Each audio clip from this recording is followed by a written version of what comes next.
Welcome, everyone. Welcome to another Newborn Toolkit webinar. We're excited to welcome you to our Newborn Toolkit webinar as we close the 2025 webinar series and preview what's coming in 2026. Today's webinar is on infrastructure to refurb or rebuild practicalities and costs. My name is Dr. Mbozo Sipalo. I am the Knowledge Management Co-Lead of the Newborn Toolkit, and it's great to see everyone joining us today. Please introduce yourself in the chat and welcome once more. We have this webinar translated to French, and on the screen you'll see an interpretation globe where you can listen to this webinar in French and share with your French-speaking network. Next slide, please. Welcome once again. The Newborn Toolkit, for anyone new joining us today, is a multi-country, multilingual learning community for high-quality small and sick newborn care. We have 1,000 tools in 15 languages, content in French, and linked communities of practice in English and French. And in 2025, we had over 55,000 unique users in our community join us from over 170 countries. And all of this is to move the SDG 3.2 target for newborn survival forward. Welcome once more. Please do introduce yourself in the chat. Next slide. Our birthday was just around World Prematurity Day, and we marked 4 years as a toolkit and also marked the World Prematurity Day as a WHO Health Day this year. So many, many happy headlines for newborn health in a very difficult year in global health. And we also wanted to highlight our Toolkit essay winners of 2025, Dr. Elian Kiema and Dr. Monkanda Nabuliato. On the screen now, you see a QR code that can take you to our essay winners, their story and what they wrote about. This year, our essay was around breaking hierarchies in neonatal care teams, which is a very important topic. And we invite you to interact with our blog post and, of course, join us next year in our 2026 essay contest. And big thank you to Kiezi for sponsoring this essay contest. And you can watch the film as well. Next slide, please. All right, like I said, today's topic is on infrastructure to refurb or rebuild practicalities and costs. On the screen now, you see QR codes for our newsletter in French, our newsletter in English, and of course, you can follow us on Blue Sky, Twitter, LinkedIn, and Facebook. And we encourage you all to share the toolkit with your small and sick newborn care community to promote cross-country learnings. And just to remind everyone, our webinar series is structured around the 10 core components of small sick newborn care from WHO and UNICEF. So we aim to amplify what is the remarkable work that's being done on the ground. And today's webinar will be a reflection of that. Next slide, please. All right, so I'm very excited to introduce our host, Dr. Msandeni Chiume. She's a newborn technical lead at the Reproductive Health Department in Malawi, Ministry of Health. She is also the Beginnings Fund and Nestle 60 country lead, and also a key person in the NeoTree team. I'm very, very excited to introduce my fellow Southern African neonatal champion, and I will now hand over to you, Dr. Msandeni. Thank you. Thank you, Mbozo, and welcome everybody to this exciting webinar. I'm very excited to be a part of this afternoon where we have two positions. And I want to start us off in a very interesting manner. I know you're busy introducing yourselves in the chat box, but please, why don't you go ahead? We'll do this round again at the end. Why don't you go ahead and type in there, if you are for rebuild, if you hear infrastructure, are you rebuild or are you refurb? Which one are you? Well, whichever one, it doesn't matter, but just drop it in there just for fun's sake. And then we've got a really interesting lineup of speakers that are going to sway you either in one direction or the other, or keep you fixed in your position. So really exciting lineup ahead of me. I'm going to start with Rose. Yeah, I think we have a really good discussion. We've got a lineup from Rose from London School. She's really going to help us think through this refurb and rebuild thing. There's going to be a discussion of planning the space in the newborn wards. Many of you actually, when you think about that, you start to wonder, how do I then plan these wards out to fit my needs? So we're going to have somebody who's rich in that area as well, Prof. Chris Hanish. And then from there, there's going to be exciting talk about innovation approaches, how to raise money. Somebody who's actually had an experience of doing that, Dr. Kathy Bogwan. And really another talk from NEST 360 by Abba Asibon, leverage how the funding has been leveraged to support infrastructure developments. And an exciting, if you have time for question and answers. So hope you are energized and really ready to listen in and take all the points. And then let me see your position at the end of this talk. Next slide, please. Yes, so next is Rose, who is a health economist from LHSTM, also part of NEST 360, over 7 years experience in health financing, supported multiple countries to develop health investment cases in newborn, focuses on costing, expenditure analysis, and budget optimization. A round of applause quietly for Rose as she comes up to the next slide. Thank you, Rose. Over to you. Thanks, Dr. Sandy, and for the wonderful introduction. I'm speaking from Nairobi, and my key thing is to set the stage for the conversation around infrastructure and the impact it has in providing quality care for small and sick newborns.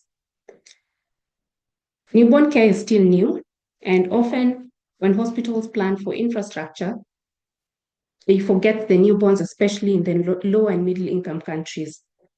So most times space is not enough. However, space is critical for effective high quality care to allow for device bundle of care to be placed correctly, and also to allow for infection prevention and also respectful care, especially now that we're in the era of zero separation. Next slide, please. Good space costs money, and setup costs most times is not small. And therefore, country governments have developed costed floor plans to guide the standards and layouts of a functional newborn unit at different levels. And as you can see, in Tanzania, for a regional facility with 60 beds, it costs about $1.6 million, compared to Kenya, which is about 865,000 for 40 beds. More of such floor plans can be found on the newborn toolkit. Do scan the QR code on the right. And as you can see, there's a government standard national floor plan that is able to show you a layout of exactly what should be where and how many beds need to be placed. And more of this is on the toolkit. Next slide, please. But we know newborn care has had little funding previously, and sometimes governments have to make choices. Often the choice is to renovate because it's affordable and care needs to be provided in any way. But is it always the right thing to do? While it may save money in the short term, how efficient will it be with frequent renovations that keep coming up? Next slide, please. Using the decision tree, we can support country governments to make better decisions on whether to build or to refurb. In economic modeling, decision trees help in making these choices and showing evidence-based and different trade-offs on whether, in our case, do we build, do we renovate, or do we refurbish? In our decision tree, we have 3 options. To have a new building as per government standards, which will have a useful life of 20 years, a partial renovation with a useful life of 5 years, or to refurbish, and that will be done almost every year. Next slide, please. So to contextualize this, we use primary data from NEST 360 facilities in Tanzania, and also the government national costed floor plans that the government came up with, and we compared this at the regional and district facilities. As you can see in the table, the cost at a regional facility for new build is $1.6 million, while the cost to renovate is between $78,000 and $93,000, while to refurb a regional facility is $32,000. So what does this mean, and then how do we make the decision? Next slide, please. In terms of space, a new build gives relatively more space, while a refurb risks losing space as you may be partitioning on the same existing space.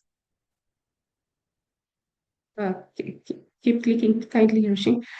However, looking at the setup cost, new buildings are expensive, making renovation seem like a cheaper option. However, if you look at the annualized cost, based on the useful life of each choice, it may be cheaper to build in the long run compared to refurbishing every year. Because if you see the new build in the 20 years gives you 80,000, and if you were to refurbish every year, you'd be using about 32,000 to keep refurbishing, and it wouldn't be enough. Next slide, please.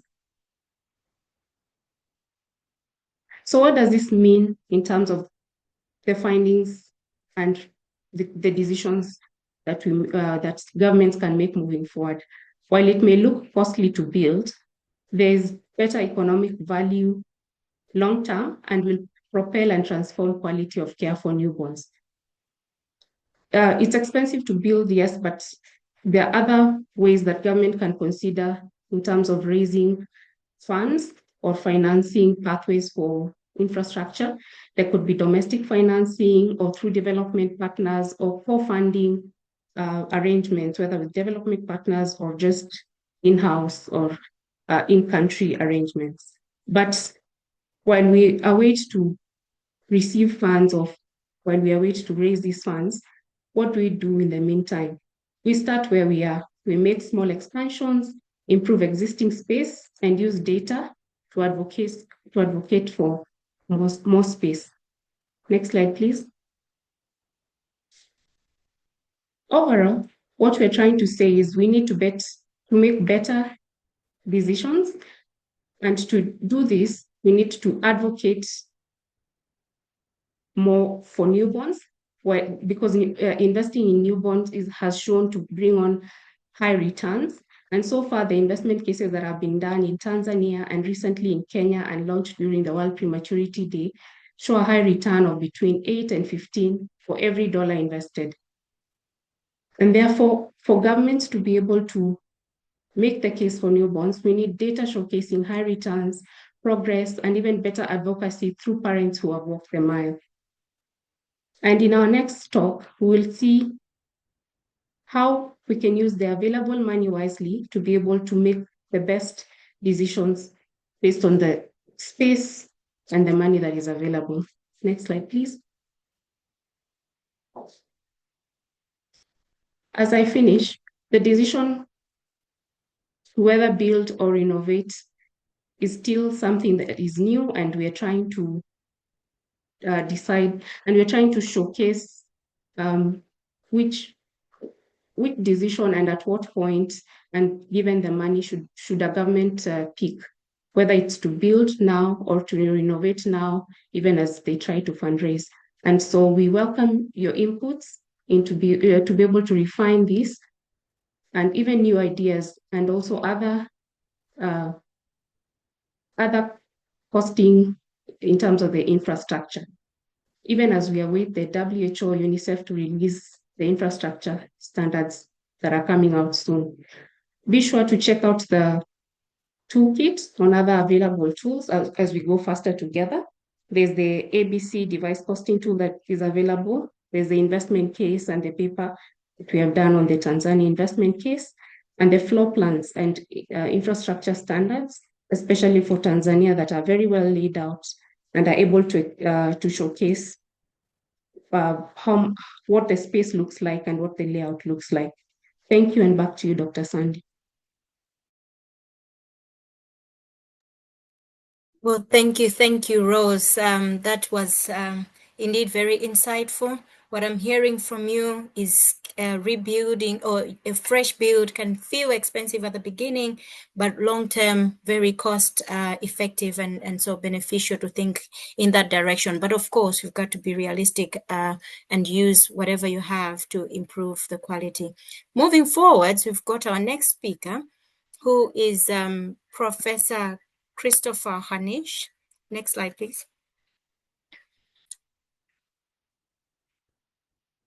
Hanish is an associate professor of architecture at Thomas Jeffrey University, but also director of both the Health and Design Collaborative, HDC, and Jefferson Consortium of Africa Partnerships. So it really has a lot of experience working in Malawi, the Ministry of Health, Kuhes, Mubas, and major hospitals on the area of infectious disease unit designs, health center prototype, hospital master plans, and research on privacy and dignity in maternity wards.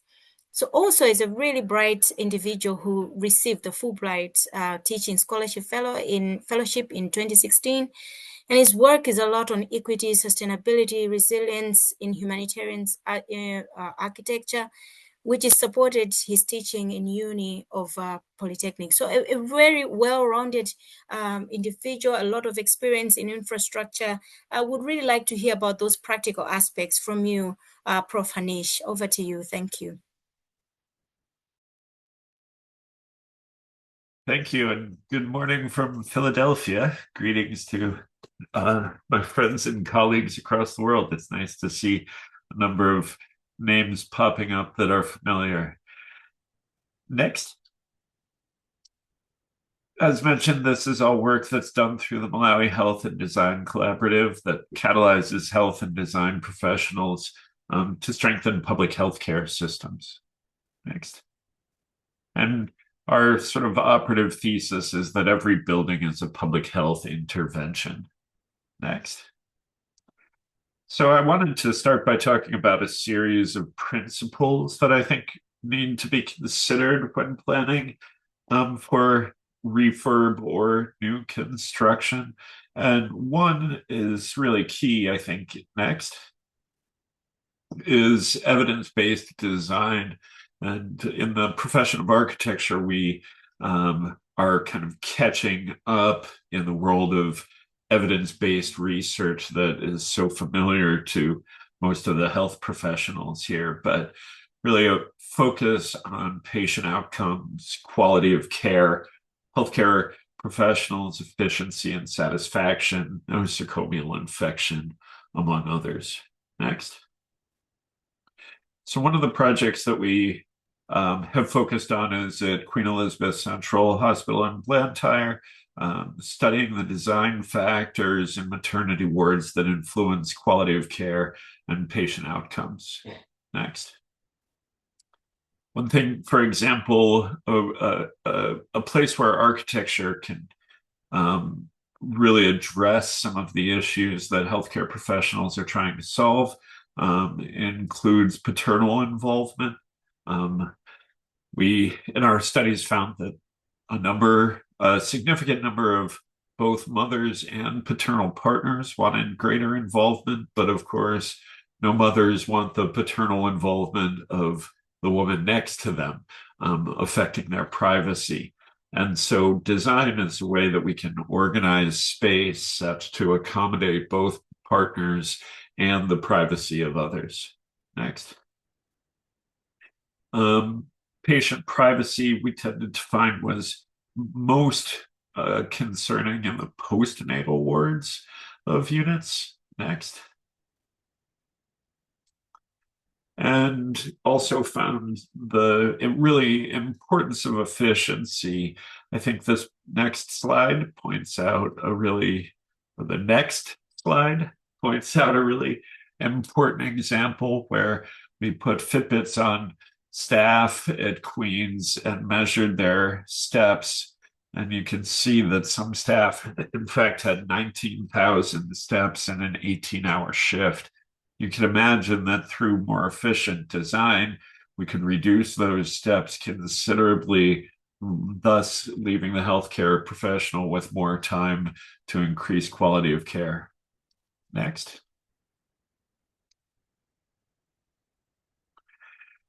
This is work we've done on infectious disease units where visual acuity is really necessary. And we find that patients report increased satisfaction just by simply having sight lines to staff. So thinking about where the nurses' stations are and the visibility and sort of findability of patients to the staff is a significant impact in quality of care. Next. Next. Additionally, data shows that patients heal more quickly with views to nature. So the next slide is an image of the Butaro District Hospital in Rwanda, where they oriented beds to face the windows and then used a half wall there to run all of the services, gas lines, water lines, etc. It increases privacy for the patient and also connects them more directly to natural views. Next. Lighting is something that one of our PhD students is working on right now.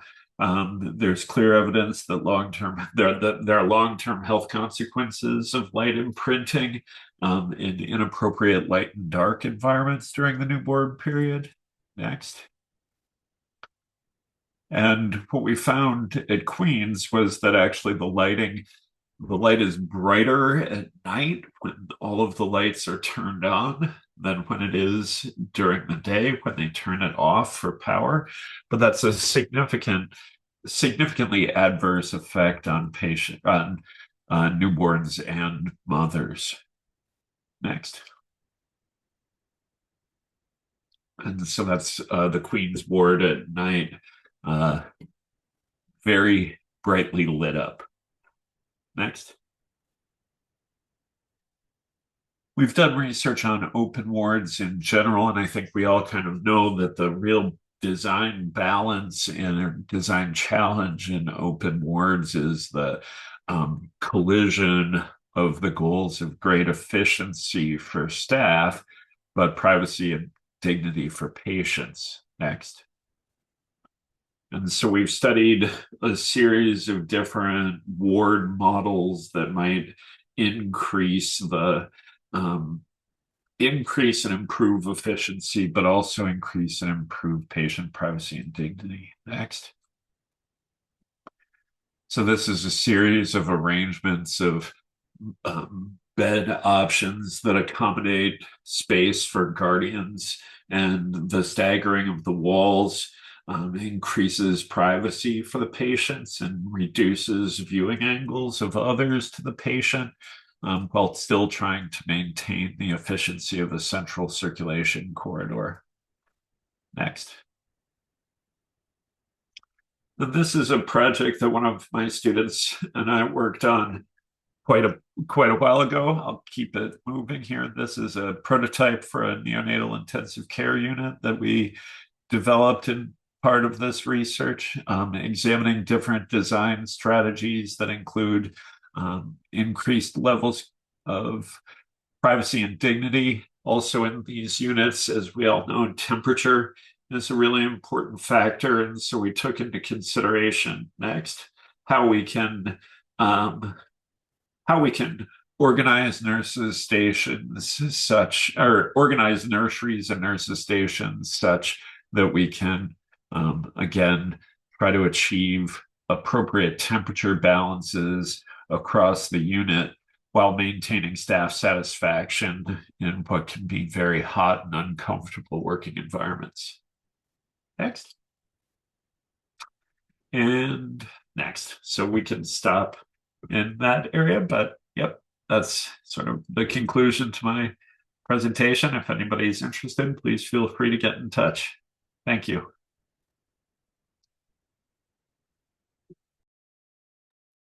Thank you, thank you. Amazing once again. So much to take away. I'm hearing that every building is an intervention. Moms want their dads, their partners. postnatal care. We need to think more. Lights, visual acuity, so many things to take on. Thank you so much. Let me draw your attention to some questions in the question and answer block. So please be sure to respond to those that you can. And if we have more time, we'll be able to discuss at the end together. Why don't we move on to our next exciting speaker, who is going to talk about the money. This is Dr. Kathy. Dr. Kathy is a pediatrician from Mbale Regional Hospital in Uganda, of course, trained in the UK to improve the outcomes of the newborn in Eastern Uganda, passionate about simple, sustainable, affordable solutions for preterm and vulnerable infants. They recently led a feasibility trial on CPAP and also is currently leading an RCT, or randomized control trial, on evaluation of emollient therapy in preterm babies. Also a very vibrant, active person in the infrastructure corner. Over to you, Dr. Kathy. Thank you. Thanks so much for the introduction, Dr. Sandy. Good afternoon, ladies and gentlemen. I am on the call from Uganda, bringing greetings from the Pearl of Africa.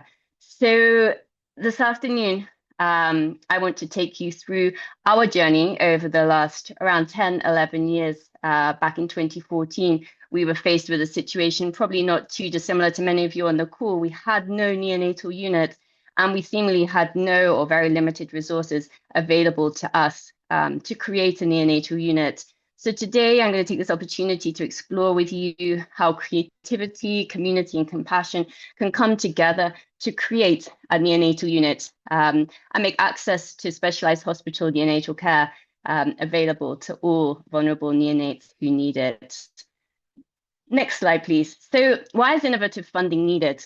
As we know, our current funding models, most of which rely on government funding or perhaps funding grants, they're limited, they're unpredictable, and they're often incredibly competitive.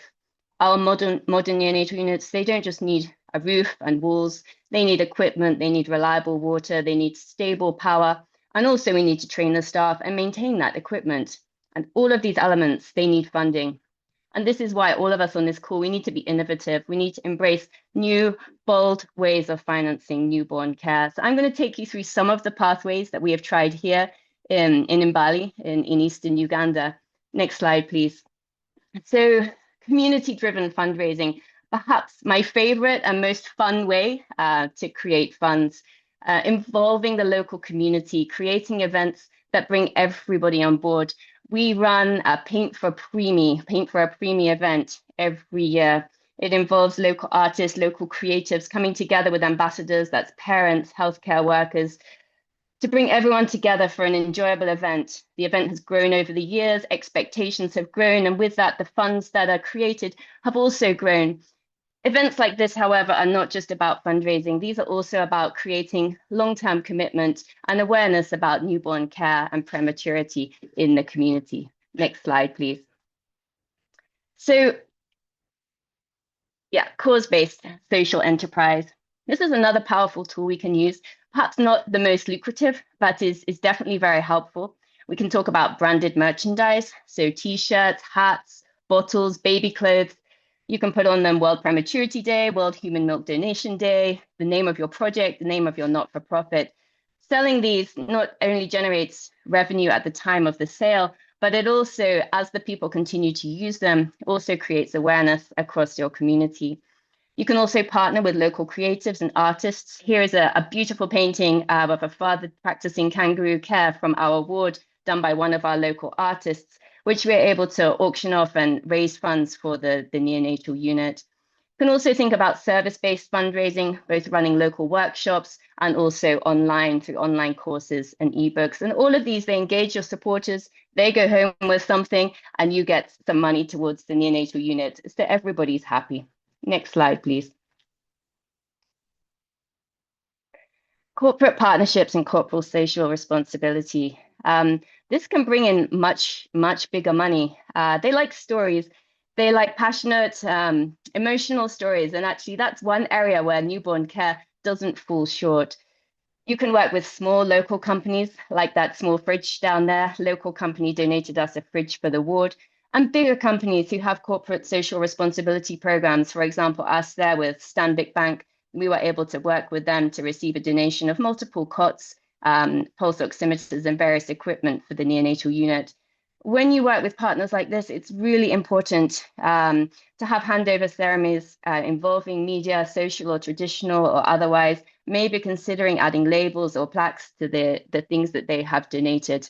It makes them feel good, and indeed they are doing good. And it's a great way to generate funds to create your neonatal unit. Next slide, please. Naming rights and legacy gifts. So if played right, this can generate huge funds. Maybe somebody wants to support a cot, a ward, a room, or maybe your entire neonatal unit if you get it right. You can see on the left here, our Mirembe room, that's our bereavement counseling and end of life room, supported by another not-for-profit. And again, our human milk bank, created through donation from Born on the Edge and their fundraisers. Other people want to leave a legacy and can give huge amounts to the neonatal unit. Others, even locally, who've had a baby who have survived in the neonatal unit, are very keen to give donations, small or big, to say thank you to the team and the staff of the neonatal unit. And internationally, altruistic movement means that people who have benefited from neonatal care in a high-income setting actually want to see equal and equitable care in low-income settings, often will donate money in the name of their child. Next slide, please. Tap into your diaspora. There are local people who have got a social, emotional, economic link to your community. Maybe they don't live anywhere near you anymore, but they can bring in funds and awareness from overseas where they might be living. We have an amazing singer called Apollo. He's from Eastern Uganda. He now resides in America, but every year without fail, he visits us. He brings donations, in-kind donations financially to support our mothers, and takes the word back over to America, where he's now living. Next slide, please. And now you don't need to limit globally, even if you don't have a widespread diaspora. We have got access now to global platforms, GoFundMe, Global Giving. People can get on board, they can cycle, they can run, they can jump out of an airplane. Also, these platforms, they allow people to give little and often, maybe $5, $10 a month. It doesn't seem much, but quickly it adds up. You can also partner with social media creators, create good content for your social media channels. Just be really careful when you do this, that the videos, the photos, and the stories that you are utilizing, you have got correct consent for, so that we are taking care over our vulnerable patients. And many of these websites, they also have matching campaigns. So watch out for them. Maybe they can add 50%, even 100% to the donations that your donors are making. Next slide, please. So what we can see is not one pathway is going to get you the money that you need. You need to combine 3, maybe 5 pathways and diversify your income. Think about maybe involving corporate sponsorship for your equipment, diaspora-led crowdfunding using one of those online platforms, social enterprise, selling t-shirts, a small amount of money that keeps coming regularly, an annual community event like Paint for a Preemie, and one large infrastructure grant. Next slide, please. So I don't have very long left, but I just want to take you through what we have achieved through these different pathways over the years. So 2014, we started with level 1, focusing on keeping restricted access just to parents and mothers and fathers to our unit using temporary walling, as you can see in the bottom left, creating an area for triage and clerking, as well as infection prevention. Hand washing was important. We didn't have sinks, but we managed to have other hand washing facilities.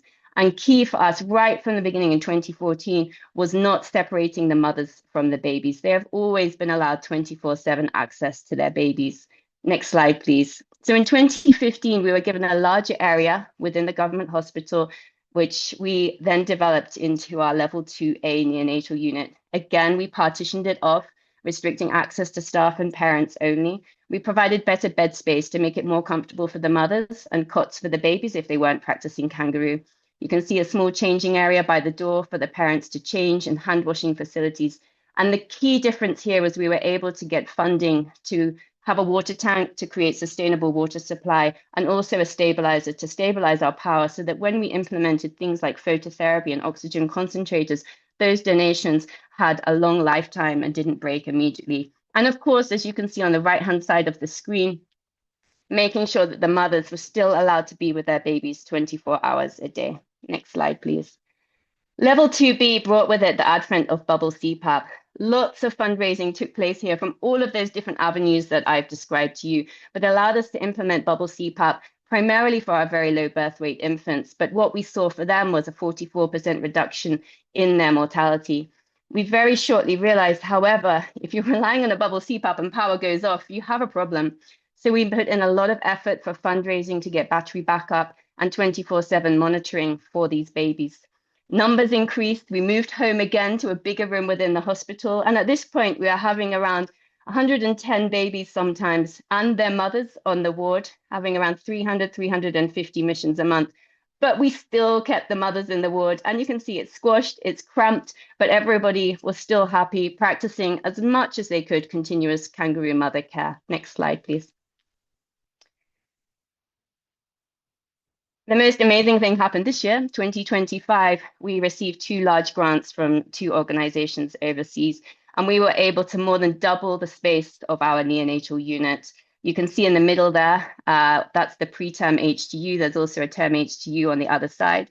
We now have a 22-bed high dependency unit with 20 beds that have access to bubble CPAP.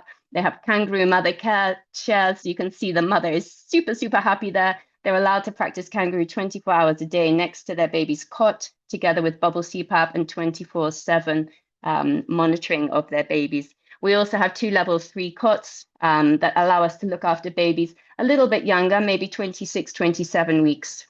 And yeah, zero separation, again, remains at the heart of everything we do. And you can't quite see at the end of that picture, but it also allowed us to bring our human milk bank down into the neonatal unit and improve access to the milk bank for our mothers. And on the right-hand side is our Mirembe room, which I've already mentioned, which is our bereavement and end-of-life support room. Next slide, please. So my final slide, and the key messages that I want to get across today, is that truthfully, traditional funding streams are not and are no longer enough. If we sit and wait for those big grants to come into our pockets or for government funding to increase, we'll be waiting for a long time. I did a quick back of the envelope calculation a few minutes ago. When we first started this work in 2014 as a 20-year plan, little bit of hesitancy, let's wait for the 20-year plan. There's a neonatal unit in that 20-year plan. Actually, if we continued at this rate, we have around 3,600 admissions a month. If we'd continued at that 50% mortality back in 2014, we'd have been losing 1,800 babies a year. That means now 10 years in, we would have lost needlessly 18,000 newborn lives. So let's not wait. Let's be innovative. Let's use our community. Let's be creative. Don't just choose one pathway. Choose 3 to 5 pathways, diversify, experiment. As you've seen with our project, it's taken 11 years to get to that beautiful high dependency unit. Not everything needs to happen at once. You asked at the beginning, am I a rebuild or refurbish? I'm a hybrid, as you can see. Don't wait for the rebuild. Start with what you have, and perfect is the enemy of good. So thank you everyone for listening. Thank you to our tiny babies who we are all here for today, and obviously for all the donors and partners who have made this project a success. Thank you. Impressive, Dr. Kathy. All we can say is also thank you, on behalf of those tiny babies, but also thank you for taking time to share out what you have been doing, which is so motivating to many of us. To the team listening, these slides will be shared to all of you who are on here. Please take time to, spend time and replan, rethink so many strategies have been shared, and it's exciting to see that we have examples of people that have actually done it. There's a few question and answers that we'd like to take a bit of time to respond to. I think I did see a question from Prof. William asking, tackling the corporate social responsibilities, and wondering whether there would be conflict of interest in such situations. Prof. William, would you like to verbalize it, and maybe we get some responses and discuss together?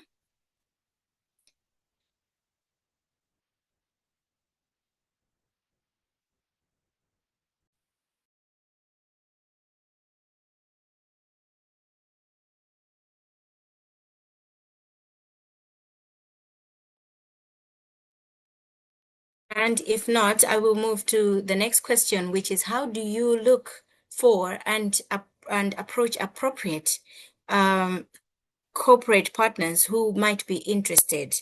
I think, Dr. Kathy, that is over to you. How do you actually find these people? And if you could add then the component of corporate social responsibilities in your responses, that would be helpful. And before we actually settle on those question and answers aspects, let me invite our last speaker to really share with us some examples on the Nest 360 infrastructure plus video example. Over to you, Abba Asibon. And Abba is actually a really senior implementation advisor. I had the privilege of knowing her from Malawi, and really a former country director of RISE 360 Global Technologies, but also 15 years of experience in designing, implementing, and evaluating evidence-based programs with a focus on innovation, but also sustainable uptake. Abba Asibon, over to you for an exciting talk on Nest 360. Thank you. Thank you so much, Dr. Sandy, for the kind introduction, and good day to all our participants. Greetings from Accra, Ghana, and thank you for the opportunity to share with you some of the work Nest 360 has been doing around supporting infrastructure development in 5 countries. Next slide, please. So for members of our audience who may not be familiar with Nest 360, Nest 360 stands for Newborn Essential Solutions and Technologies. We're an alliance of 23 organizations, 18 of which are based in Africa, working with governments in 5 African countries with the common goal of reducing preventable newborn deaths on the continent. And we do this through ensuring life-saving technologies are available for use and that the right systems are in place to keep those technologies functional. We also work with the appropriate institutions in each country to facilitate continuous competency-based education for both clinicians and biomedical staff. And another key component of our approach is ensuring patient and facility level data are not only available to stakeholders, but are also used to drive change at all levels within the health system. Nest 360 is currently targeting 144 facilities across Malawi, Ethiopia, Tanzania, Kenya, and Nigeria, with over 160,000 admissions to these newborn units annually. Next slide, please. So while all 5 countries have seen significant progress over the last few years, infrastructural constraints continue to limit our ability to effectively implement quality small and sick newborn care in several facilities. A good number of public facilities that we work in are structurally very old, with sometimes very tight spaces for newborn care. And in fact, in some places, we've had to delay implementation because there were just no conducive spaces for care. We know, like Rose mentioned before, we know that lack of adequate space can reduce the uptake of essential interventions such as KMC and other family-centered care. It also makes it difficult to install and use essential medical devices, and also makes it difficult to follow infection prevention and control measures. And these constraints for us as Nest have pushed us to actively include infrastructural considerations into the work that we do. Next slide, please. Through generous donor support, Nest 360 has established an infrastructure development fund to support needs such as refurbishment, expansion, or construction of newborn units, the provision of essential fittings and furnishings such as baby cots and chairs for moms, as well as wash facilities and backup power. And particularly for backup power, the need was informed by data showing erratic power supply in many of our implementing facilities and the impact that this erratic supply has on patient outcomes. The fund operates on a co-investment principle where facilities and government partners are required to match at least 50% of the total cost of each project. The matching can be done through both direct monetary contribution or through in-kind contributions, such as providing land for a new build or equipping a newly renovated space with devices and furnishings. We've also leveraged public-private partnerships with corporates in some instances to supplement the support that Nest 360 is providing. We found it necessary to be as flexible with the matching requirement as possible to keep the fund accessible to as many facilities as possible. In terms of application, facilities can apply directly to the fund, and their proposals then go through an iterative process with a multidisciplinary team of experts, including architects and planners, to ensure that all key requirements are met in the design process. Next slide, please. I would say overall, we've seen a keen interest in the fund from both government and facility leadership. Over the last 2 years, we've had 38 health facilities across all 5 countries who have benefited from the fund, with about $3.5 million raised in co-investment, which is very encouraging. We find that the most common asks are around expansion or refurbishment of existing newborn units as opposed to new builds. And you heard Rose talk about some of the practicalities of either of those options. And this is really because many facilities do not have the space or capital for a completely new build. And so it's often just easier to work with what is already available. Space is also a huge thing. So space externally to expand out or build a completely new structure can be challenging.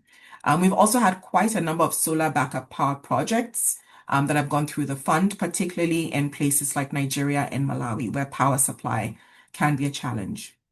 The projects we funded so far range anywhere from about $19,000 to about $250,000, reflecting the varying levels of need across the facilities. Next slide, please. So what have we learned so far from this process? Often the thought of infrastructural improvements can sound daunting to many of us, but there are in truth several resources within reach for facilities and governments which can be leveraged, including land and manpower. We've also seen these small investments catalyze more changes in the form of commitments for additional human resources and equipment, for example, for new spaces. There is also, like I mentioned before, an appetite for public-private partnerships, as we've seen in places like Malawi, where corporate institutions are actively looking for opportunities to exercise their corporate social responsibility. And so we highly encourage leaders to proactively explore such avenues for fundraising. We've also been able to show that co-investment via the matching is possible, but the reality is that that requirement sometimes locks out the neediest facilities with the most need to begin with, and you can imagine why. However, we have seen firsthand the impact that these investments into infrastructure can have both on the morale of staff and families, as well as on patient outcomes. So it is imperative that we continue to find creative ways to collaboratively drive more investment into this space. Next slide, please. Wow! Very enthusiastic team from Temeke Regional Referral Hospital in Tanzania. To end my talk, I'd just like to thank all of our funders for their ongoing support towards improving care of small and sick newborns. We would also like to encourage additional support from you, our participants today, in the form of fundraising or direct contribution to the Nest 360 Infrastructure Fund via the QR code on your screens. To end, I'd like to share with you a short video of Amana Regional Referral Hospital, which is a facility in Dar es Salaam, Tanzania. And this facility co-invested with Nest to expand their newborn unit, including a 30-bed KMC ward. And this newborn unit is being launched tomorrow. So very exciting. And I'll pass over to the team to share the video. Thank you.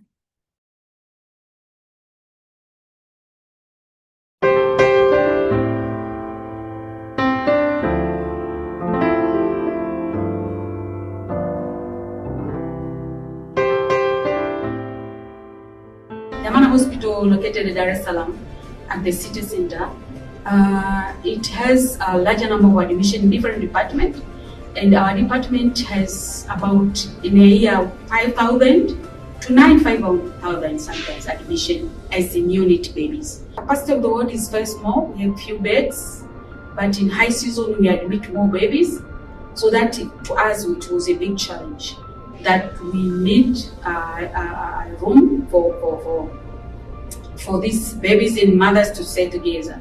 So at that time, we had only 7 beds.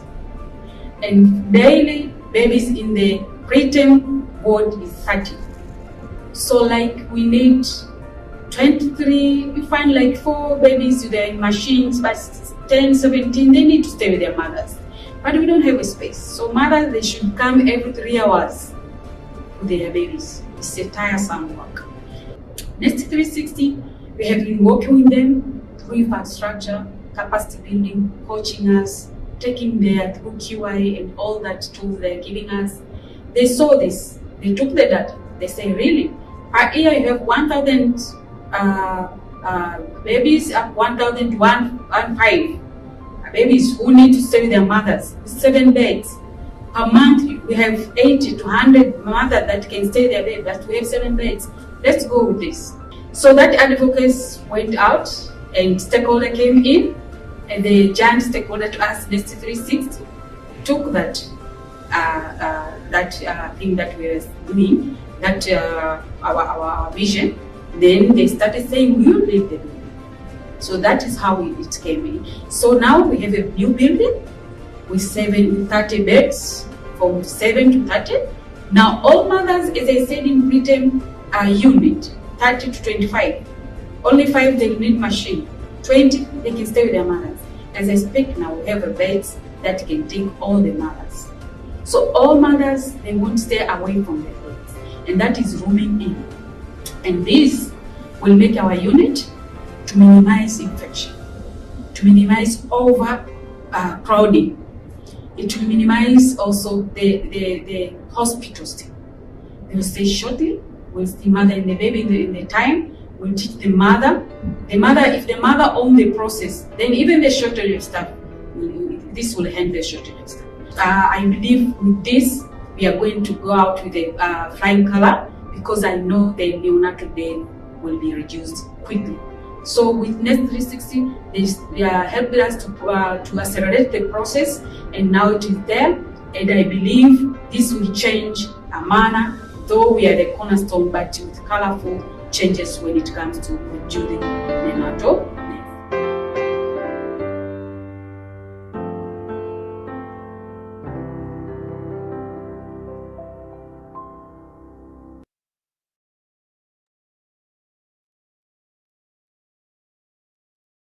Thank you so much. Once again, a really exciting talk, Abba, and bringing that practical aspect, the reality aspect with the Amana video, just really tipping that, the putting the cherry on top of that ice cream. Thank you so much. It's been an exciting 1 hour almost of hearing these, rich talks that have been presented. And I think how I would sum up this session is that we've had evidence presented to us on whether we rebuild or refurbish. And I think at that point, you can then type what your decision is now after hearing that so well. But also we've had those practical insights, from the architectural aspects of things. And then we went on to the money and had a conversation. He heard about how we can move about that money, but, and then seeing it actually in action. So then what's next? What are we going to do from this talk? Is it enough just to hear? Is it enough just to, listen to this? What are the next steps that we're going to take? So I'll encourage us to really take this seriously, and maybe spend some time on reviewing these slides. Maybe be able to share with our colleagues these slides to be able to, expand these the information and we really can also point out to the toolkit. The people can be led to the toolkit, the online, the Facebook. Let them be shared of this information so we can move together. We shouldn't stop advocating until those babies stop crying, so we keep going. And so we need to start to think about the short-term plans.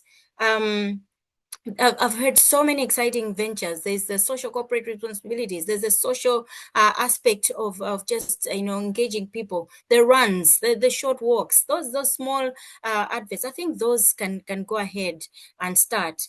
And then I was actually interested in the start of Prof's talk. There was a study actually that was just on infrastructure and its impact. And you know, studies are actually a source of revenue we can also leverage on. And then long term, there are bigger goals where we must now think about this question: refurb or build a new thing, you know. So when we have a big, great opportunity, I think let's not waste that opportunity, bring in that evidence, try and sway people towards actually a new build, because you have more cost effectiveness.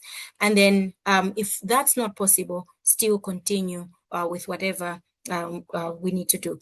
Collaboration, I think it kept coming, and I think Abba nicely tied us in there with how Nest is actually bringing other funders on board to support this. And so we need to look at our network and understand who's existing in there and try and see if we can unite with others, because the costs are quite huge for infrastructure, but not impossible. We can work together as teams, we can collaborate, and if you hear of opportunities, do reach out to others. Next slide, please. I think let me just say that we can move faster together with every newborn. And thank you for joining today. A huge thank you to the speakers that have spent time preparing this talk and making this possible. The webinar film will be available soon and to be shared to your social media channels, and so look out for that. But also be sure to use the QR codes that are here, and encourage others to use the Newborn Toolkit. It is rich not just on infrastructure. In case you joined just today, there's other pieces of information that are very, very useful and educative. So draw people's attention to the toolkit whenever possible. Next slide. And a huge thank you to the funders. Well, we couldn't be doing this without the support of these wonderful funders from the MacArthur Foundation, Bill and Melinda Gates, Elma, SIF, Lemeson Foundation, and all those individual donors that are coming through, the French funders for the Toolkit, the Apollo Chiesi Foundation, the Toolkit Expert Advisory Team, but also indeed this team that is based in LHSTM. So strong team, keeping the momentum going and keeping it exciting. Thank you so much. A really, really round of applause for you guys and everybody in here. Thank you for contributing, and thank you for attending this webinar.